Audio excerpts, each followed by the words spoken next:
Hi friends, welcome back to my channel food with Raji. So ಇದು ನಾನು tomato ಬಾತನ್ನು ಹೇಗೆ ಮಾಡೋದು ಅಂತ ಹೇಳ್ಕೊಡ್ತೀನಿ. ಸೊ ಮೊದಲನೇದಾಗಿ ಟೊಮೊಟೊ ಬಾತ್ ಮಾಡೋದಕ್ಕೆ ಏನು ಬೇಕು ಅಂತ ನೋಡೋಣ.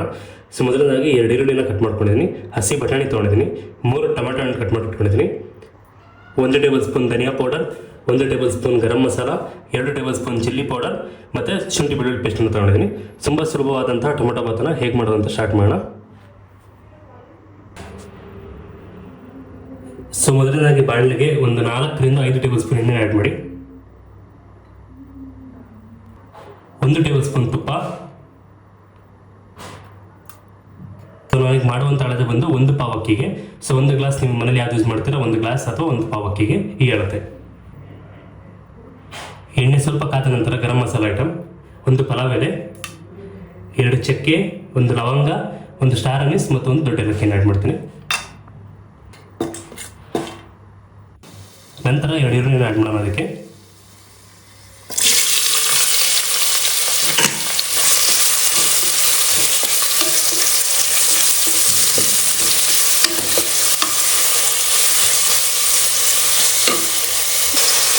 ಈರುಳ್ಳಿನ ಚೆನ್ನಾಗಿ ಫ್ರೈ ಮಾಡ್ಕೊಳ್ಳಿ.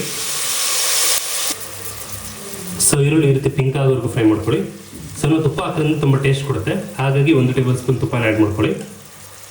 ಸೊ ನಂತರ ಟೊಮೆಟೊನ ಏನು ಕಟ್ ಮಾಡಿಟ್ಕೊಂಡಿದ್ದು ಅದನ್ನು ಆ್ಯಡ್ ಮಾಡೋಣ.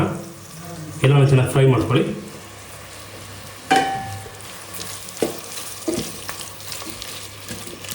ಟೊಮೆಟೊ ಫುಲ್ ಸಾಫ್ಟ್ ಆಗೋವರೆಗೂ ಚೆನ್ನಾಗಿ ಫ್ರೈ ಮಾಡ್ಕೊಳ್ಳಿ.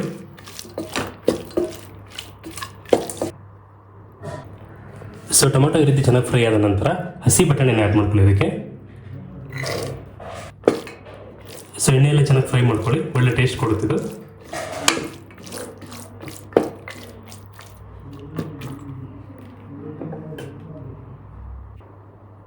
ಸೊ ನಂತರ ಶುಂಠಿ ಬೆಳ್ಳುಳ್ಳಿ ಪೇಸ್ಟ್ನ ಆ್ಯಡ್ ಮಾಡ್ಕೊಳ್ಳಿ. ಇದಕ್ಕೆ ಅದರಿಂದ ಹಸಿ ವಾಸನೆ ಇರ್ತದೆ ಎಲ್ಲ ಹೋಗೋವರೆಗೂ ಚೆನ್ನಾಗಿ ಫ್ರೈ ಮಾಡ್ಕೊಳ್ಳಿ. ಸೊ ನಂತರ 2 ಟೇಬಲ್ ಸ್ಪೂನ್ ಚಿಲ್ಲಿ ಪೌಡರ್ನ ಆ್ಯಡ್ ಮಾಡಿ, 1 ಟೇಬಲ್ ಸ್ಪೂನ್ ಧನಿಯಾ powder, 1 tablespoon garam masala.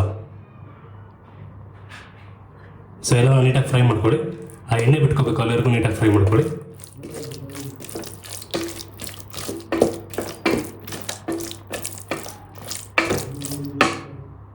So ನೋಡ್ತಾ ಇರ್ಬೋದು, ಈ ರೀತಿ ಎಣ್ಣೆ ಬಿಟ್ಕೊಳ್ಳೋರು ಚೆನ್ನಾಗಿ ಫ್ರೈ ಮಾಡ್ಕೊಳ್ಳಿ.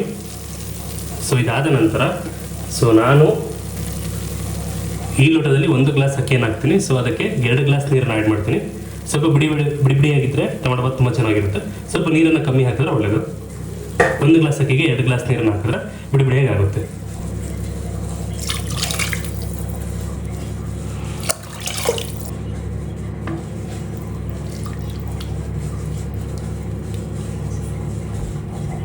ಚೆನ್ನಾಗಿ ಕುದಿ ಬರೋರು ಎಲ್ಲವನ್ನು ಚೆನ್ನಾಗಿ ಬಾಯ್ಲ್ ಮಾಡ್ಕೊಳ್ಳಿ.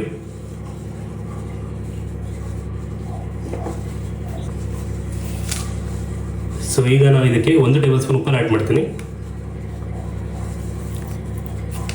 ಸೊ ಚೆನ್ನಾಗಿ ಕುದಿ ಬರೋವರೆಗೂ ಬಾಯ್ಲ್ ಮಾಡ್ಕೊಳ್ಳಿ ಎಲ್ಲವನ್ನು.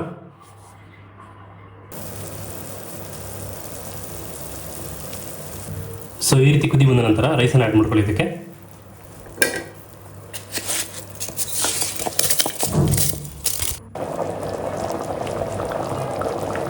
ಸೊ ಬನ್ನಿ 2 ವಿಜಿಲ್ ಕೂಗಿಸ್ಕೊಳ್ಳೋಣ ಇದನ್ನು.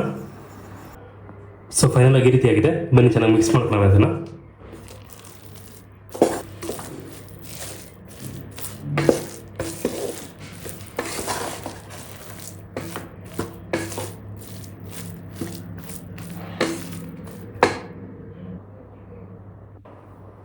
ಸೊ ಫೈನಲ್ ಆಗಿ ಈ ರೀತಿಯಾಗಿದೆ. ಬನ್ನಿ ಟೇಸ್ಟ್ ಮಾಡೋಣ. ಹಾಗೆ ಎಲ್ಲರೂ ಟ್ರೈ ಮಾಡಿ ಹೇಗಿದೆ ಅಂತ ಕಾಮೆಂಟಲ್ಲಿ ತಿಳಿಸಿ. ಸೊ ಇದೇ ರೀತಿ ಸಿಂಪಲ್ ರೆಸಿಪಿಗಳನ್ನ ಹೇಳ್ಕೊಡ್ತಾ ಇರ್ತೀನಿ. ಎಲ್ಲರೂ ತಪ್ಪದೆ ನನ್ನ ಚಾನಲನ್ನು ಲೈಕ್ ಮಾಡಿ, ಶೇರ್ ಮಾಡಿ, ಸಬ್ಸ್ಕ್ರೈಬ್ ಮಾಡಿ. Thank you.